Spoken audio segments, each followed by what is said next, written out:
sit behind closed doors on Wednesday to consider Manana's 2017 assault conviction following a nightclub brawl there. Mr. Aumsensingh Singh is the Parliament's Ethics Committee co-chairperson. He joins us now from our Durban studios. Good afternoon, Mr. Singh, and thank you for your time on the SABC News Desk. Good afternoon to you, Crystal Lewis. Why are you bringing Mr. Manana before the committee now, and why has it taken this long? He was convicted last September of the 3 counts of assault after pleading guilty to those charges, and in November he was ordered to pay a fine of 100,000 rand. So why has it taken 10 months or so to bring him before this committee?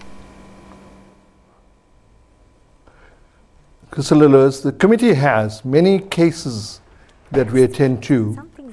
And his case was in the queuing system, I should say, that required attention by the committee. And it took 10 months because there were other cases before Mr. Manana's or Honorable Manana's case that we had to attend to first.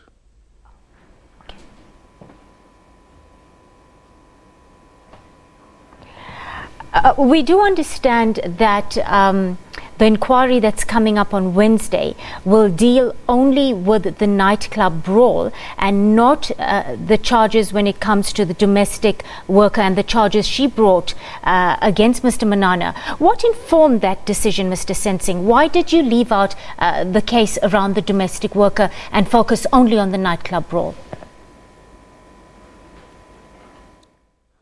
Well, the nightclub brawl was, as you said, where the prosecution took a long period of time to come to a conclusion.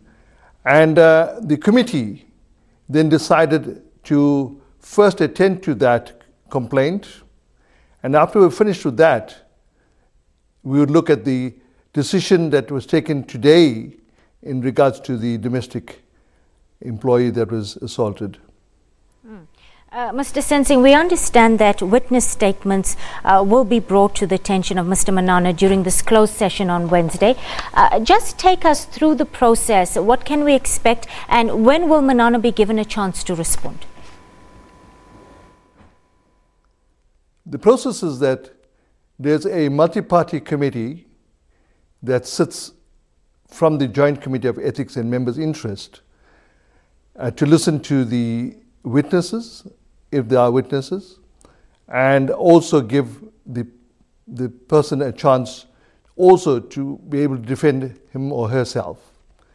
Then that subcommittee will escalate its recommendations to the full Committee of Ethics and Members' Interest, who would write to the particular member and give the verdict of the subcommittee and let him or her respond, and thereafter a decision is taken in regards to sanction on that particular member. And how long will this all take? Can you attach any time frames for us? Now that the committee is sitting on Wednesday, the subcommittee, if the subcommittee finishes its work on Wednesday, it will immediately give its recommendations to the full committee. In the first week of August, when the full committee sits, they'll get the report of the subcommittee, and as I said, the full committee will then write to the honourable member, informing him of the decision, and thereafter, if there's sanctions, there will be sanctions on the honourable member. What kind of sanctions will Mr. Manana face once you've wrapped up your findings during this committee? What can you tell us? Yeah, the sanctions vary. It depends on the particular case, and I don't want to at this stage speculate the kind of sanctions that the committee might decide on, but that's a decision of the full committee of the Joint Committee of Ethics to decide on that. Mr. Singh, can I just garner your initial reaction to today's big story of the NPA's decision not to prosecute Mr. Manana on assault charges brought by his domestic worker, Christine Wiro, earlier this year?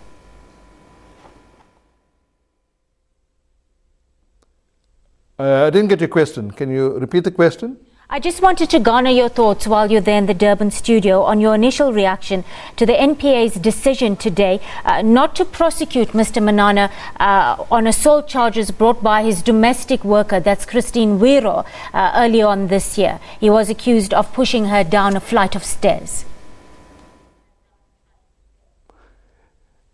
I don't want to judge what the courts have decided in regards to this particular matter. When this particular matter comes in front of the committee, we judge it independently from the courts in regards to what really happened on that particular day, and we are waiting for that result, and the result only came out today, so the committee will sit at an appropriate time to decide on that particular matter. Mr. Sensing, do you think that Mr. Manana by now should have resigned from public office and as an ANC MP due to his own moral conscience, because the nightclub brawl was a very brazen public attack on a woman, and there was actually captured on video footage that went viral? Yeah, that is a decision on the particular member and his conscience. If he decides to resign, that would be his decision.